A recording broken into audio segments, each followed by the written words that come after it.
What's up, guys? Welcome to the Peer Review Podcast. My name is Caleb Davis, and I have notes. Before I get started today, I just want to make sure I remind you guys, please make sure to like, comment, and subscribe if you haven't already. And also make sure to follow us on X at peerreview_pod and on TikTok at Peer Review Podcast. I posted a poll on Twitter yesterday on who you guys thought was more likely to be moved at the deadline, Butler or Levine, and it's been fun. Just give me your guys' reaction on that and kind of what your guys' thoughts are. And then also, I posted on TikTok for the first time yesterday.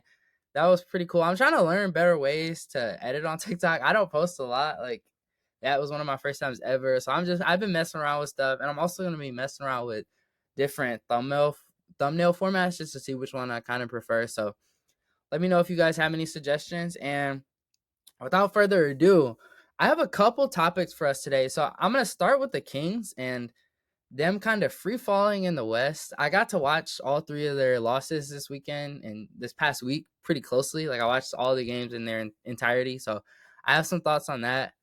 And then I'm going to move on to the Warriors snapping their losing streak. They were on a 3-game losing streak and things were looking a little bleak for them. So good for them to get a bounce back win. And then the Pistons and their big win over the Phoenix Suns.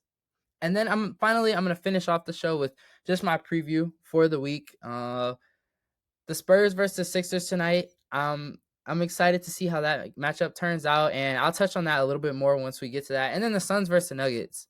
The Suns being on a 2-game losing streak, hoping to bounce back against the Nuggets and not make it 3. So to start us off today, the Kings just lost 3 games in a row at home. And I'm kind of just going to pick each of these losses apart one by one. So I'm going to start with the first loss to the Lakers, which was the final score was 113-100. And the big thing in this game, because each of these 3 games had similar ways that they lost, but they were each a little different in their own right. So their loss to the Lakers, the first one, was mainly based on the turnovers. Like the Kings had 15 turnovers to the Lakers 10, and it wasn't even just turnovers, excuse me. This game was kind of just lost all around the margins because they got out rebounded very bad. The Lakers had 14 to the Kings 4, and then they also lost to possession battle, and this is directly like linked to the turnovers and the offensive rebounds, but the Lakers had 94 field goals attempted, to the Kings 82. So that's just 12 more shots. That's at least 24 more points. Like if you're making all the shots, that's 24 more potential points at the bare minimum. And you never know. Like if those are all 3-pointers, that's just a blowout. That's a huge difference. And it shows in the fact that they lost the game. And I cut them so slack on the first night because I knew they would be playing the Lakers again. The schedule was weird. Like the Lakers and Kings are playing each other like 3 times in 2 weeks, which I don't really like that. But you keep playing the same team over and over, you're bound to.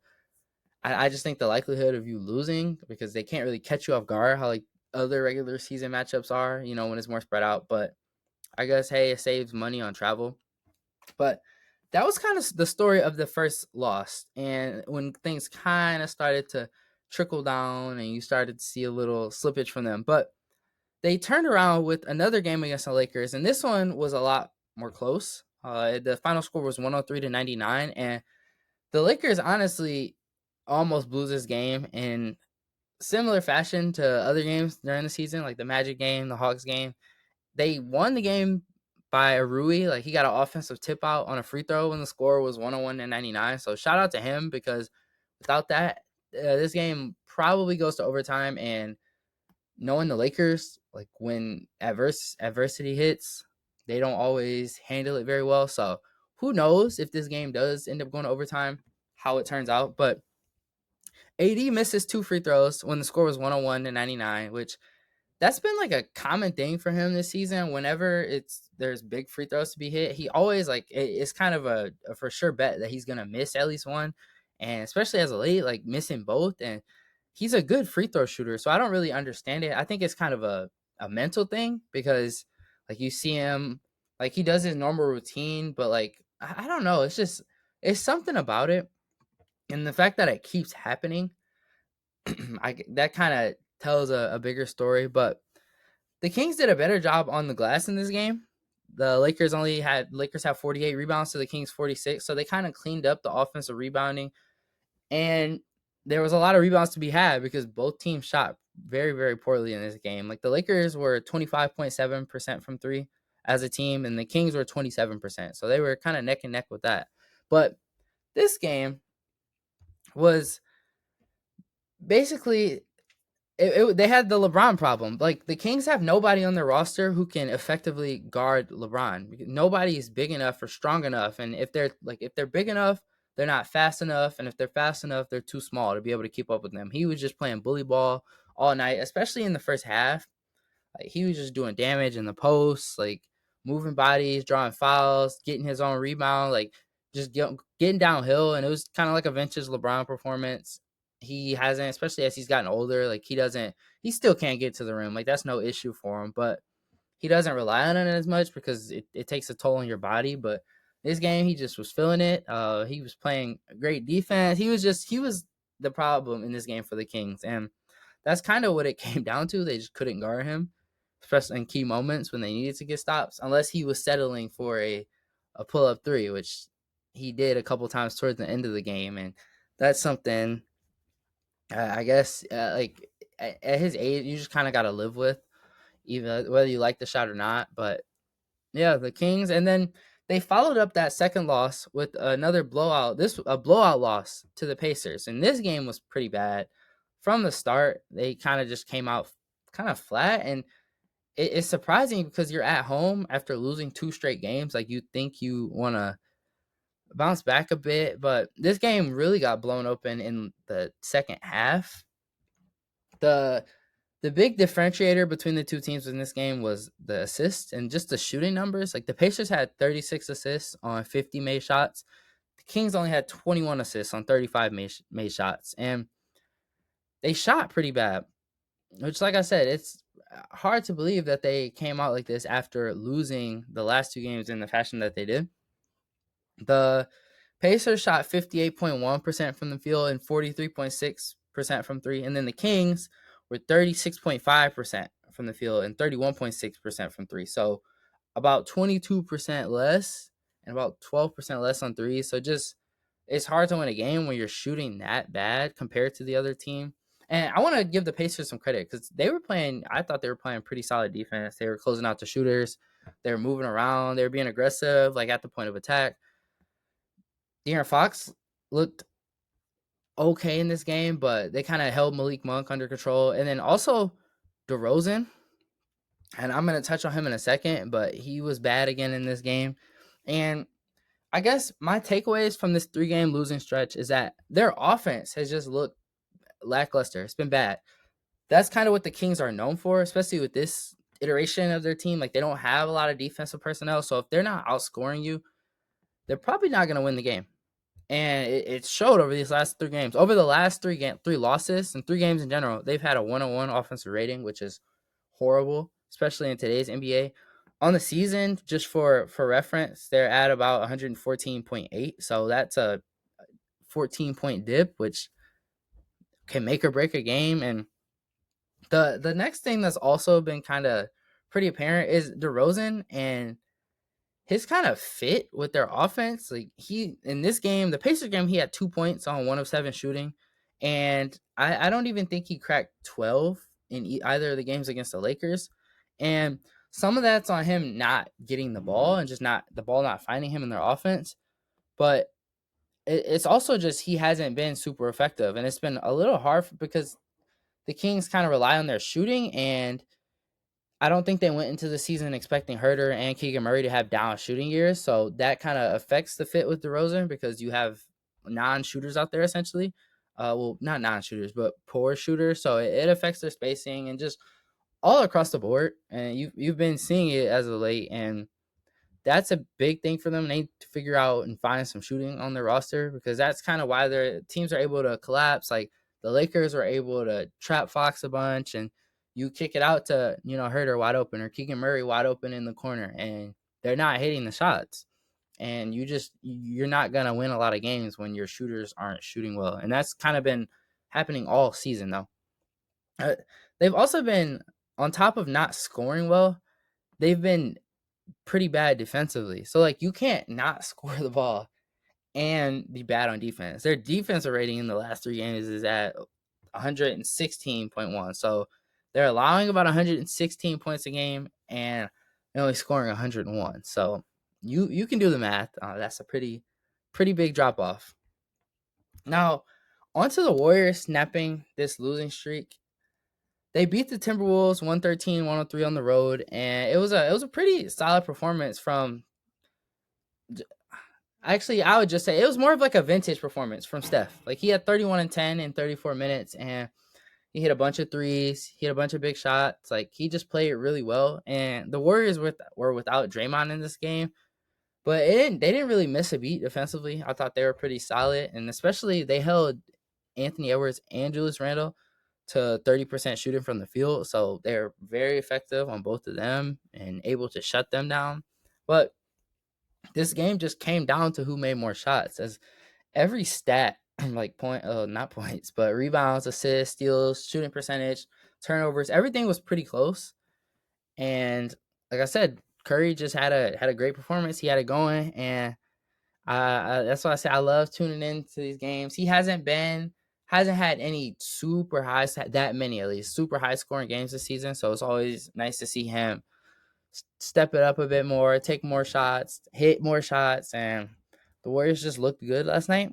I'm still looking for them to make a bigger move though, and kind of consolidate a lot of these role players for a bigger star level player, because that's the only way I think they have a legitimate chance at being one of the, I won't say top tier, but upper echelon teams in the West.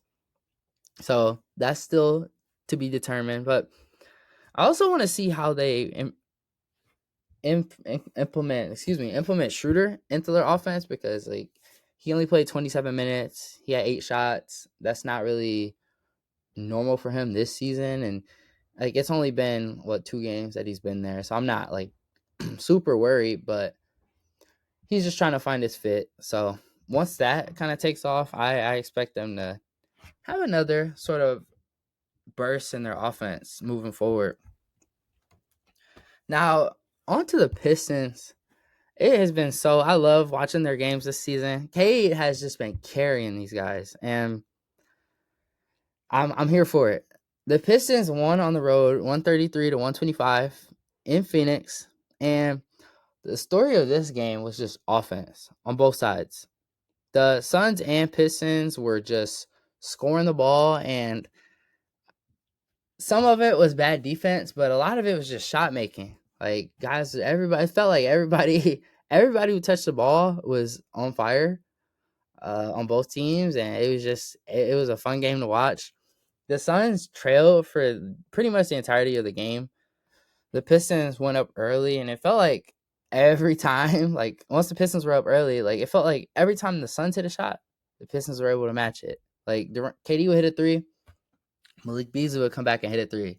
Like Bradley Beal would hit a 3, or Tyus Jones, and then Tim Hardaway would come down and hit it. Like they were just going punch for punch, and the Pistons were just able to match it.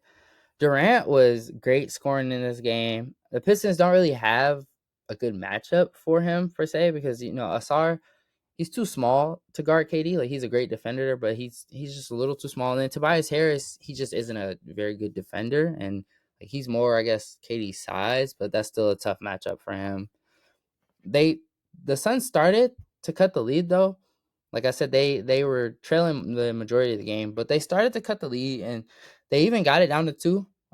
They cut it to 3 with 2 minutes left, but the Pistons just immediately went right back up because their offense was just incredible in this game.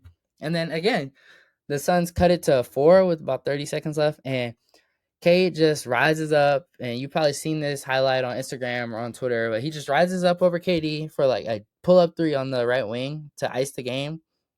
And I think this shot has some implications. Like, I think it's just showing that it's a great shot from Cade, for one, but also I just feel like his confidence is continuing to rise, and he's getting more confident, like taking shots like that. Like, that's a huge shot over KD. If he misses that shot, the Suns have a chance to come down, and you never know what happens after that. So just a way to carry your team. And then the biggest thing though for the Suns and kind of why they lost this game was the turnovers. Like it was 19-13 turnover wise. So the Suns had 19, the Pistons had 13, and so it's pretty surprising because that's usually the Pistons' Achilles heel. Like they turn the ball over a lot of silly turnovers, but they're pretty solid in this game. Now on to the Pistons side, Cade is just such a great floor general. Like he's always communicating, he's always talking to guys, and he's great at hitting all of their like off ball shooters. He's great at throwing lobs. He's great at like he just sees the floor so well. And over these last 6 games, he's averaging 12 and a half assists. And on the season, he's averaging 9.7. So just a great playmaking year from Cade. And I truly think Cade has the potential to be a number one option on a championship team. Like he has a bunch of those elements that you look for in a number one guy. Like he's big and strong, but also slow and methodical, like similar to Luka. They're both these big, strong 6'6" guards, but obviously he doesn't have the same shot making, but he's definitely improving.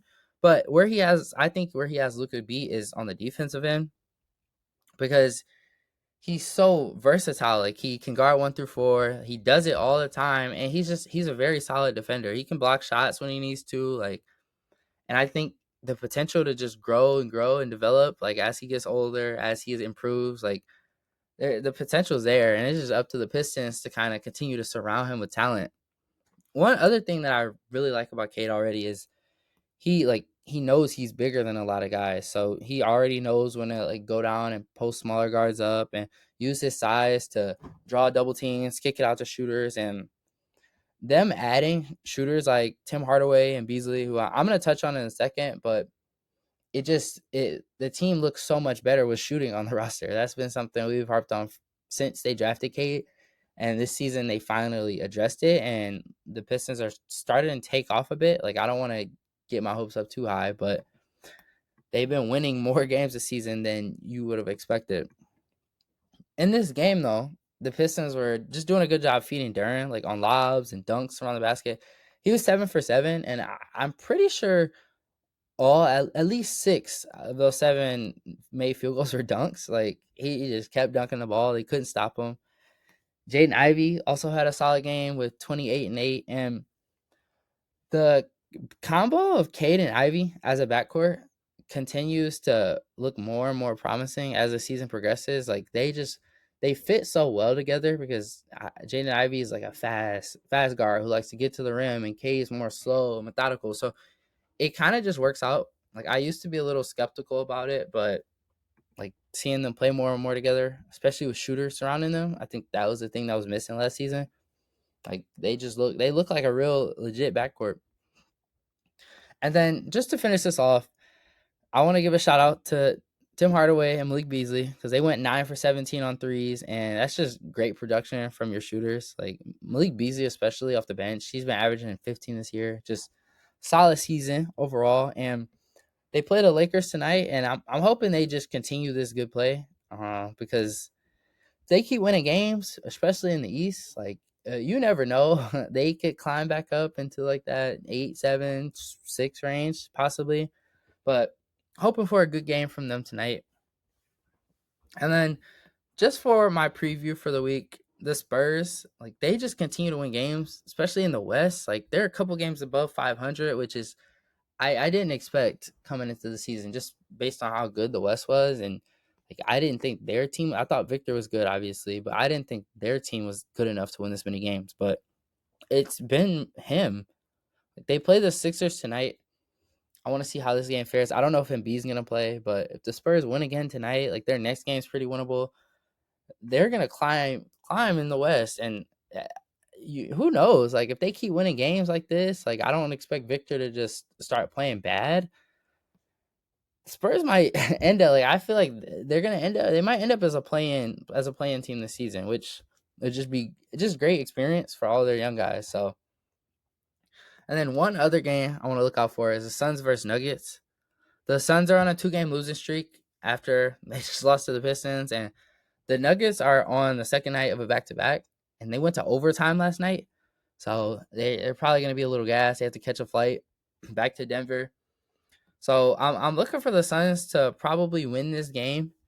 Because if they don't, that's a 3-game losing streak. And in the West, like dropping games like that is a death sentence. But that's all I have for today. Thank you all so much for tuning in to the Peer Review Podcast. And please make sure to share the podcast with your friends and family, as well as follow us on X, again, at peerreview_pod, and on TikTok at Peer Review Podcast to stay up to date with our latest episodes and releases. Thank you all so much for tuning in today. This is the Peer Review, signing off.